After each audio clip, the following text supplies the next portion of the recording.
Kali ini saya akan menyampaikan materi kuliah pengelolaan air tanah dengan topik dampak eksploitasi air tanah dan kerusakan air tanah.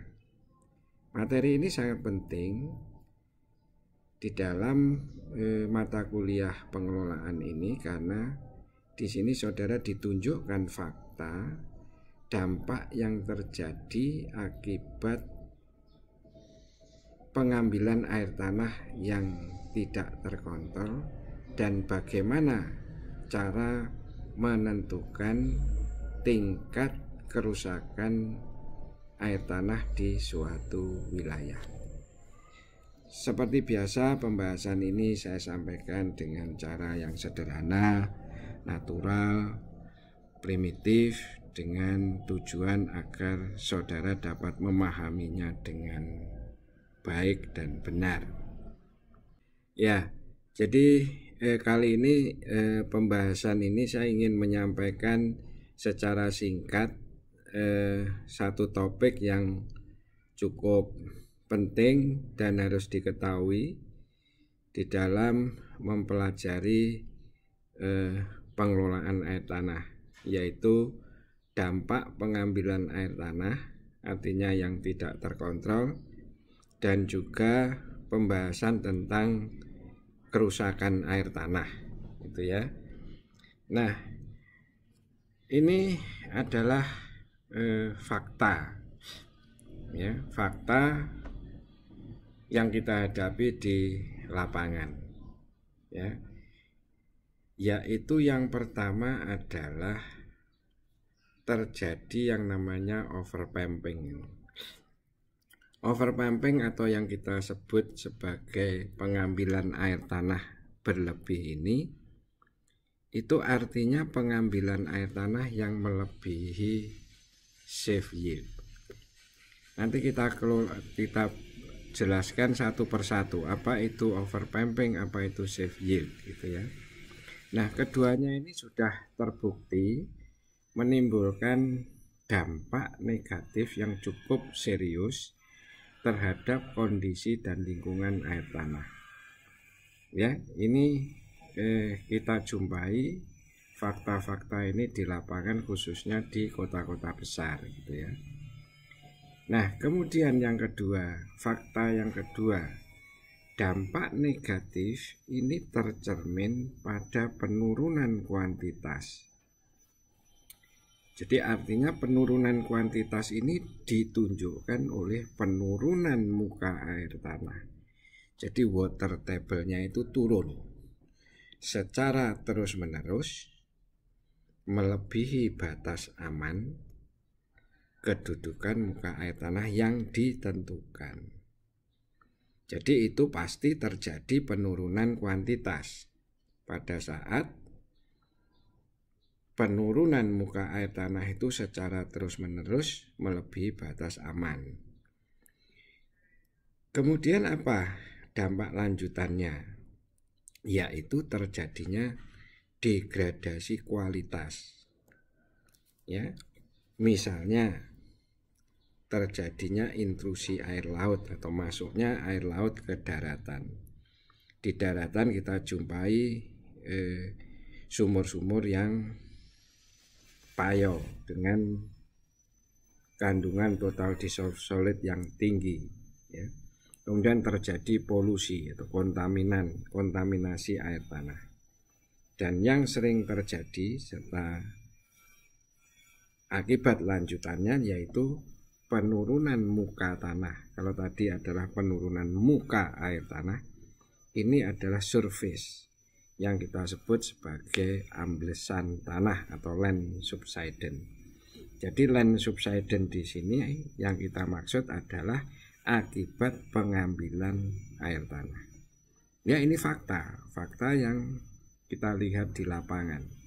Jadi kita tidak mengada-ada. Jadi kita lihat dulu faktanya, gitu ya. Nah, kemudian dari fakta tadi kita pahamilah istilah-istilah tadi yang saya sebutkan tadi. Safe yield atau debit aman, ya, itu salah satu tadi disebutkan di atas. Itu adalah jumlah air yang dapat diambil dari suatu daerah atau CAT secara tahunan, ya, tanpa menimbulkan dampak negatif, ya. Nah, agar debit aman tidak terjadi dampak negatif, maka safe yield ini harus sama dengan imbuhan air tanah. Jadi kasarannya adalah jelasnya input sama dengan output, sehingga delta S-nya akan 0. 0 itu artinya konstan, ya, C konstan, ya. Itu yang disebut sebagai debit aman, jumlah air yang dapat diambil dalam suatu daerah atau CAT secara tahunan tanpa menimbulkan dampak negatif. Caranya adalah tadi, input itu harus sama dengan output sehingga delta S-nya konstan, gitu ya.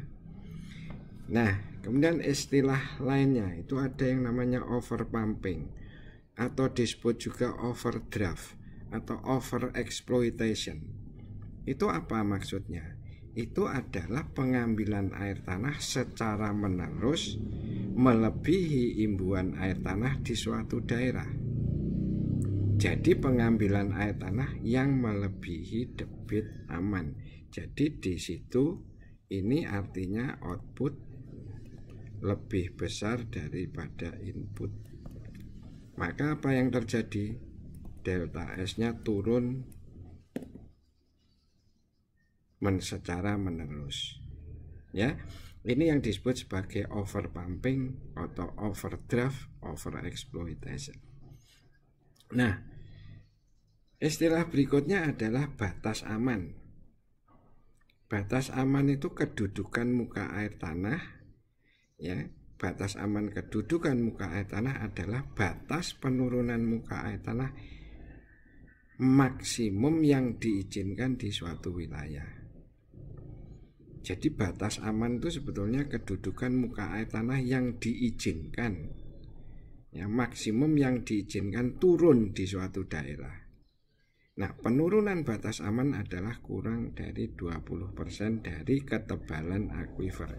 Jadi kalau ketebalan akuifernya 100 meter, maka batas amannya itu adalah 1/5 kali 100 meter, sama dengan 20 meter.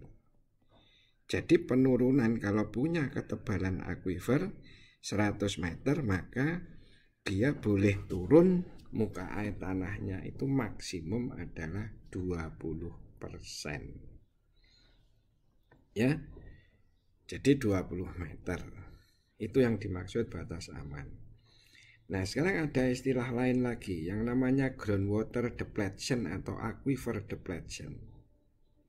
Ini terjadi apabila pengambilan air tanah melebihi batas aman kedudukan muka air tanah. Jadi kalau batas aman ini dilampaui, maka terjadilah yang disebut sebagai groundwater depletion atau aquifer depletion. Ya, paham ya. Jadi istilah-istilah ini sangat penting di dalam kita melakukan pengelolaan air tanah, khususnya di dalam mempelajari dampak negatif dari pengambilan air tanah. Nah, sekarang masih lagi intrusi air laut.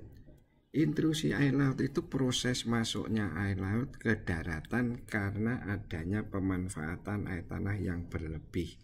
Jadi ada kegiatan manusia, ada human activity-nya. Nah, air tanah itu air laut itu selalu masuk di dalam air laut. Air laut selalu masuk di dalam daratan. Kalau tidak ada kegiatan manusia itu namanya bukan intrusi air laut. Ya, jadi intrusi air laut itu disebut seperti itu apabila ada kegiatan manusia di situ yang memanfaatkan air tanah secara berlebihan. Ya. Kemudian berikutnya polusi atau pencemaran air tanah atau kadang groundwater kontaminasi dan sebagainya. Itu adalah proses masuknya substansi yang berbahaya bagi kesehatan makhluk hidup ke dalam tubuh air tanah. Ya. Jadi ada substansi masuk ke dalam air tanah yang itu membahayakan kehidupan makhluk hidup, itu namanya polusi. Nah, sehingga terjadi penurunan kualitas air tanah yang melebihi ambang batas yang ditentukan. Nah, kalau ada substansi masuk ke dalam ini secara natural, tapi itu bukan akibat manusia, itu kadang ada yang menyebutnya itu bukan polusi air tanah. Ya, tapi intinya adalah masuknya substansi ke dalam tubuh air tanah membahayakan kehidupan makhluk hidup, sehingga terjadi penurunan kualitas yang melebihi ambang batas yang ditentukan. Itulah pencemaran. Nah, sekarang amblesan tanah atau land subsidence ini apa? Ini adalah penurunan muka tanah, land surface, secara meluas. Ya, ini secara meluas yang diakibatkan karena penurunan daya dukung tanah akibat berkurangnya kandungan air pada pori-pori tanah atau pada akuifer.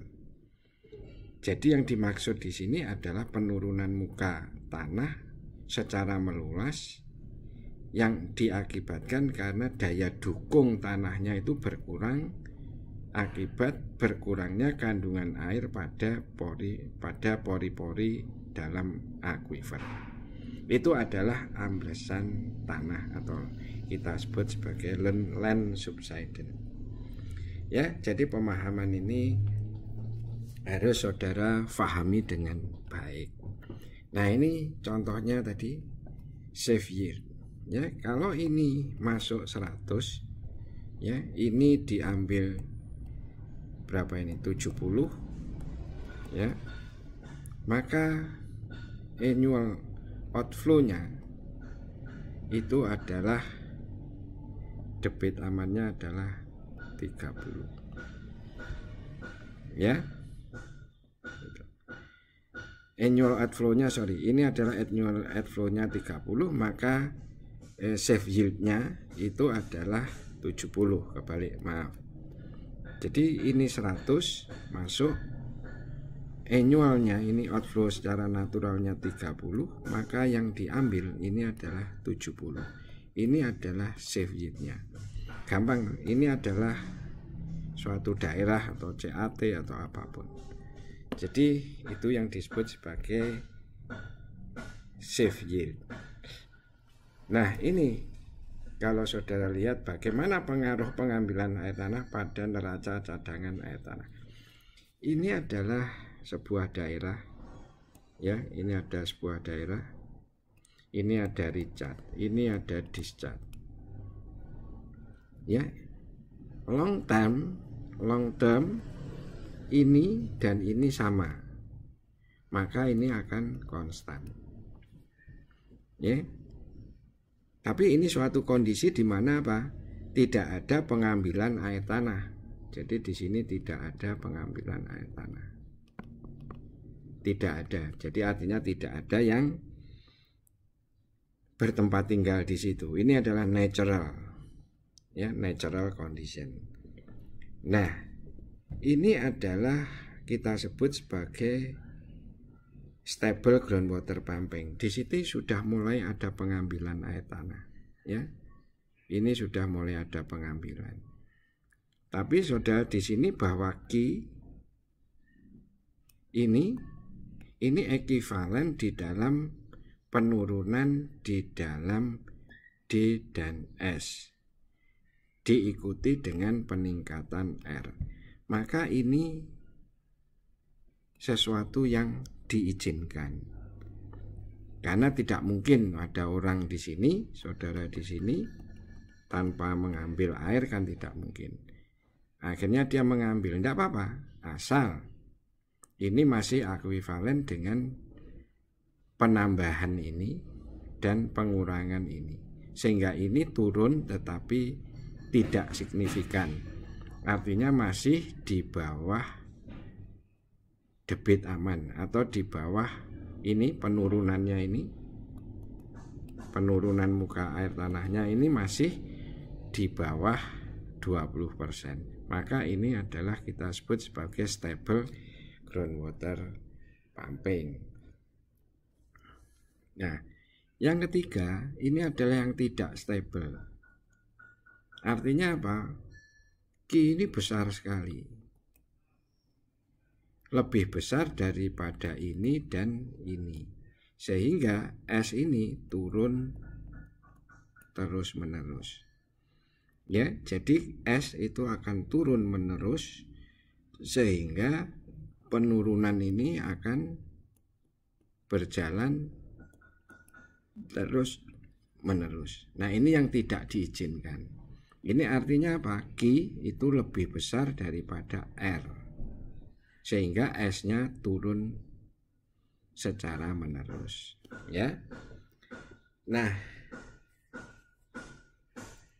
ini contoh saja.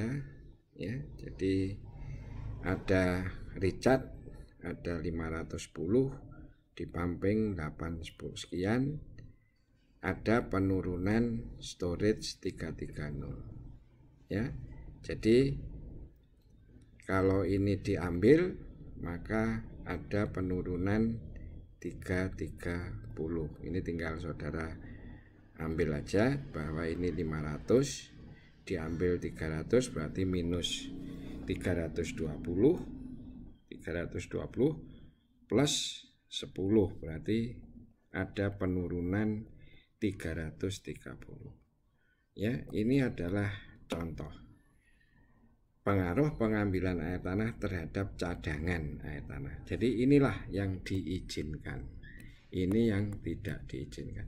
Ini adalah kondisi natural, yang ini sebetulnya jarang ada, gitu ya.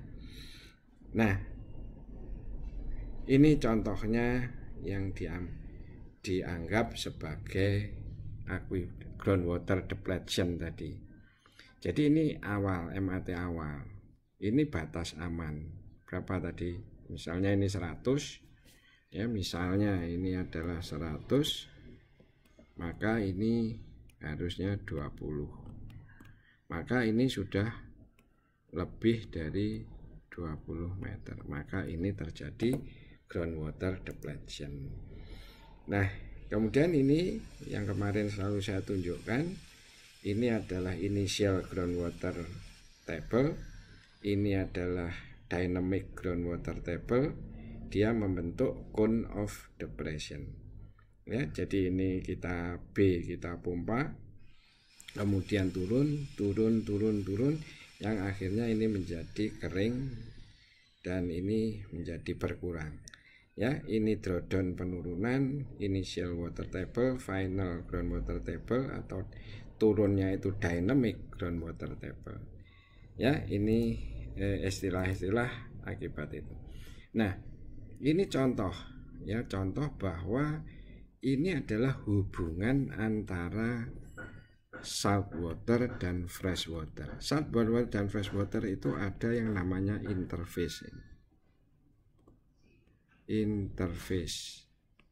Ini dimanapun juga ada, selalu seperti itu. Kenapa? Karena berat jenis salt water lebih besar dari berat jenis fresh water. Ini satu lebih, sehingga ini mendorong. Maka ini akan terjadi di seperti ini, menuju ke daratan. Tapi ini bukan intrusi air laut, gitu ya. Ini bukan intrusi air laut. Nah, kalau intrusi air laut itu adalah yang ini. Ya, ini diambil maka ini masuk. Maka ini namanya intrusi air laut. Jadi masuknya air laut, salt water, karena di sini ada pengambilan human activity tadi. Ya, ini fresh water, ini saline water. Ini akan selalu mendorong ke sana. Begitu ini ditarik, maka ini akan ke sana. Maka ini namanya intrusi air laut. Ya. Sedangkan ini adalah pencemaran air tanah. Ya. Ini sumbernya di sini. Ya, ini sumbernya di sini, source. Ini adalah pergerakan kontaminan di dalam air tanah. Sedangkan ini adalah sumur yang ditaruh untuk memberhentikan atau menstop agar ini tidak ke sini. Ya, ini contoh-contoh akibat tadi. Nah, sekarang apa dampak negatif dari pengambilan air tanah tadi? Nah, dampak negatifnya tadi fakta tadi kita turunkan di sini. Dari fakta yang di awal tadi, maka kita bisa menurunkan dampak negatif dari pengambilan air tanah. Yang pertama adalah penurunan muka air tanah. Jadi ini apa? Water table. Water table turun, maka melebihi batas aman, maka terjadi penurunan cadangan, maka terjadi kekeringan.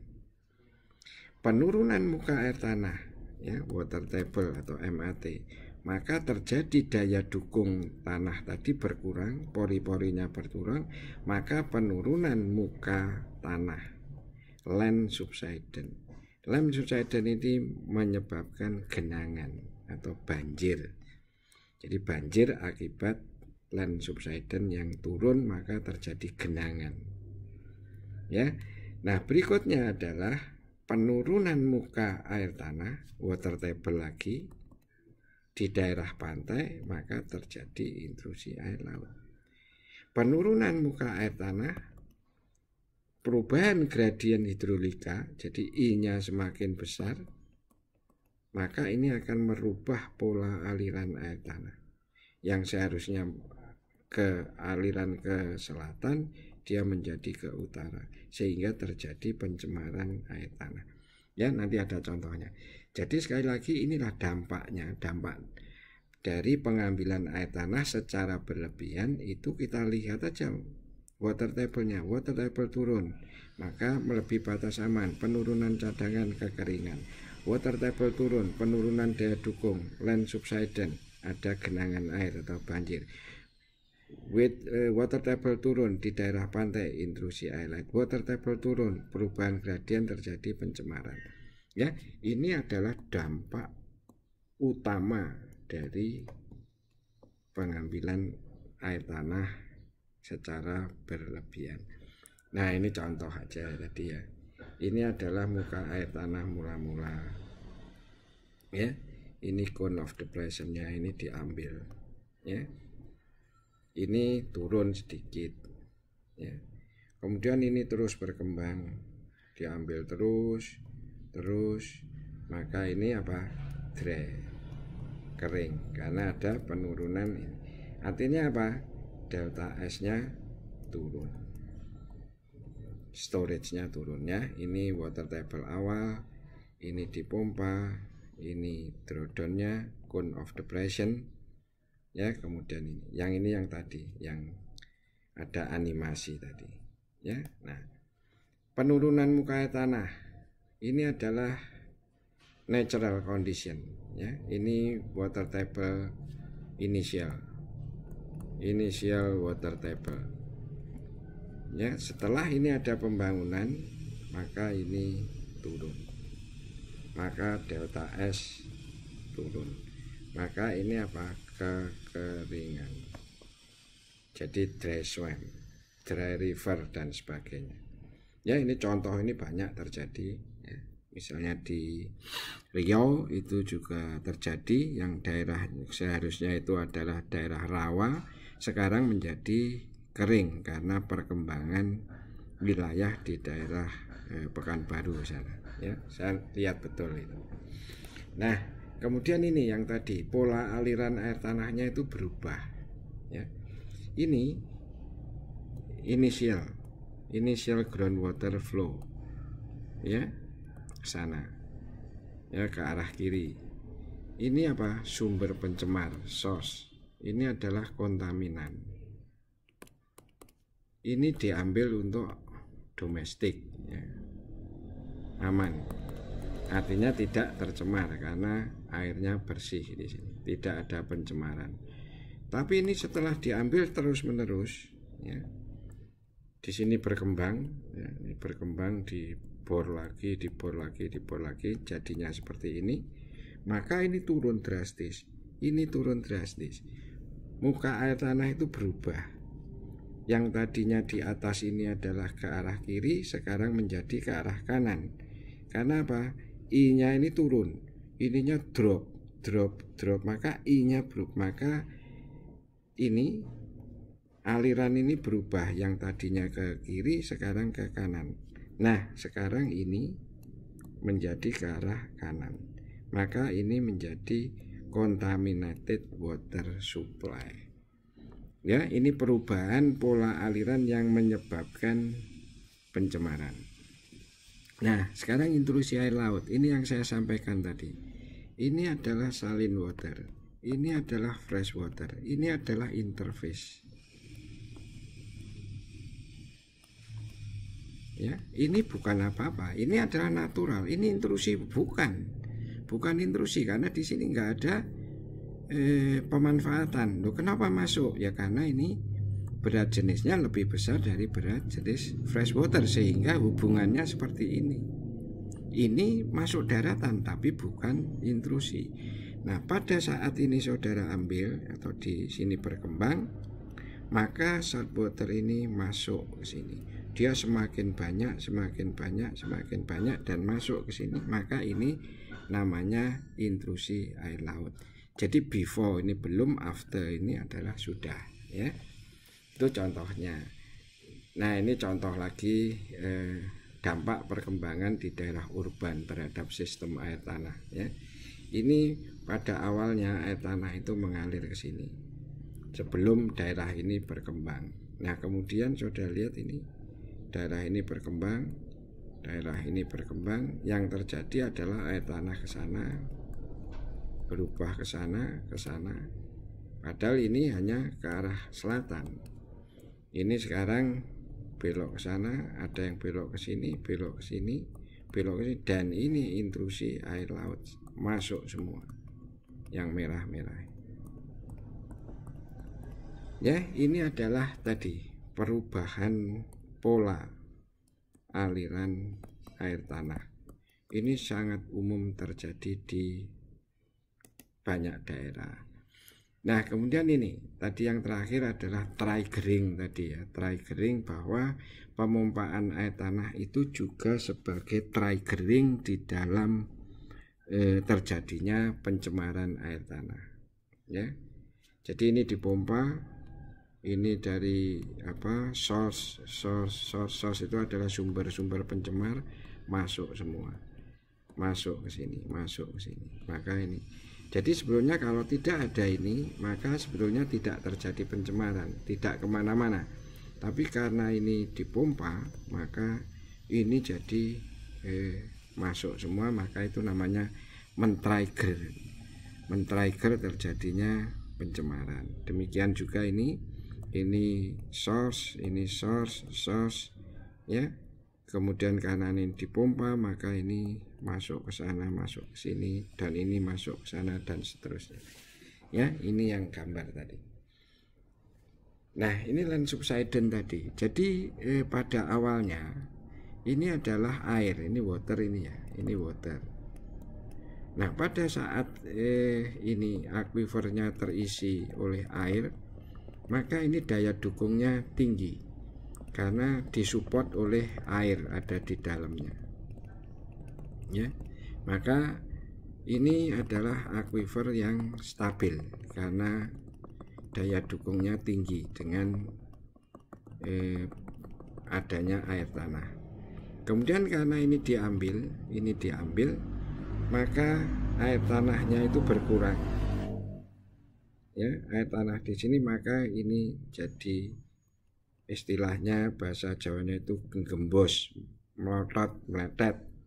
Maka ini menjadi seperti ini, maka terjadilah land subsidence tadi. Ya, jadi ini daya dukungnya berkurang karena pengurangan air di dalam pori-pori batuan. Nah, ini contohnya ini ya. Ini miring. Ya, ini ambles. Ini sebetulnya karena land subsidence. Nah, ini land subsidence di coastal area ya. Ini saudara lihat ini terjadi excessive groundwater withdrawal ya, jadi pengambilan air tanah yang berlebih ya, ini berkurang.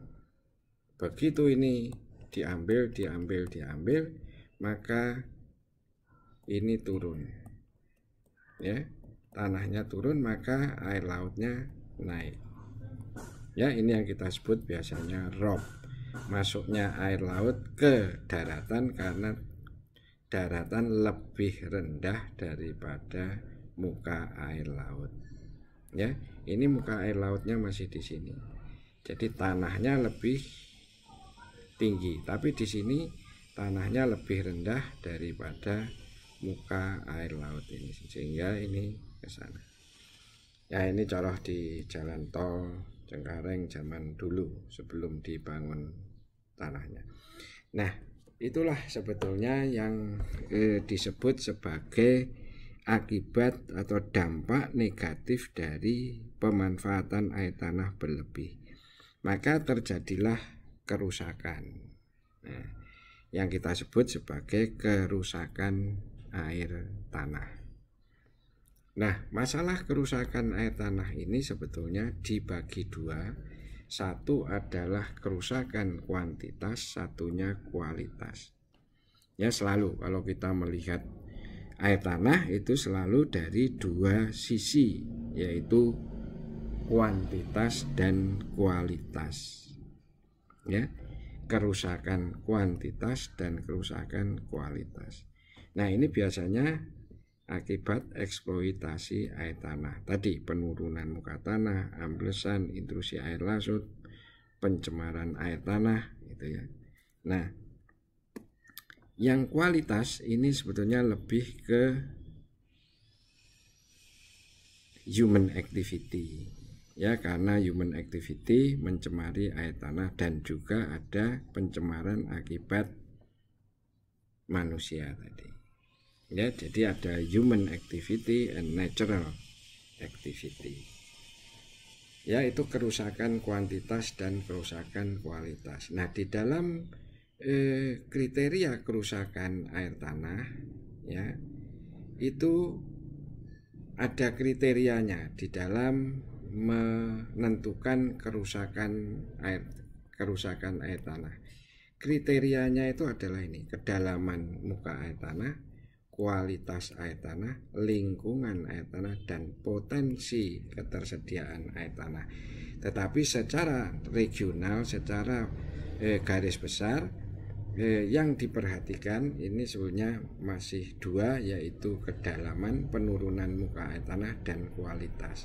Itu pun secara garis besar itu dibagi penurunan muka air tanah 20%, 20-40%, lebih besar 40, dan lebih besar dari 40. Kemudian di sini ada kandungan TDS-nya atau daya antar listrik dan total dissolved solid-nya. Sekian. Kemudian dari sini dibagilah menjadi 3 zona. Yang pertama adalah zona aman, zona rawan, dan zona kritis. Nah, satu zona yang dikatakan rusak itu apabila terjadi perubahan kuantitas, kualitas, dan lingkungan yang sangat parah. Jadi tentunya ini akan lebih dari 40%, dan ini akan lebih daripada 10.000 miligram per liter kandungan TDS-nya. Jadi ini zona yang rusak. Ini yang dikembangkan di kita, dipetakan di setiap CAT itu sudah banyak yang dipetakan tingkat kerusakan air tanah, yaitu dibagi menjadi zona aman, zona rawan, zona kritis, dan zona rusak. Itu ya. Itu saya tunjukkan di sini. Nah, gambar ini sama dengan yang tadi. Ini adalah matriknya di dalam penentuan peringkat kerusakan kondisi dan lingkungan air tanah tadi. Tadi sudah saya sampaikan, penurunan muka air tanah itu ada yang 40%, kurang dari 40%, 40-60, 60-80, 80, dan terjadi amblesan. Sedangkan ini ke arah ininya, sumbu ini. Sedangkan ini adalah TDS-nya, total dissolved solid atau DHL, daya hantar listriknya.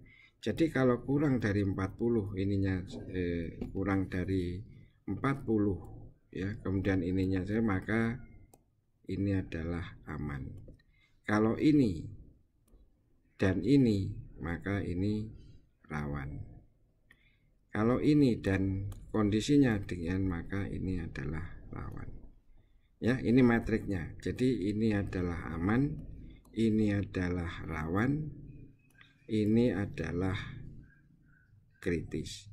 Nah, yang rusak itu adalah yang ini, yang di daerah ini. Apabila ininya lebih dan ininya lebih 80% dan terjadi amblesan, maka ini adalah rusak. Ya, ini adalah matrik secara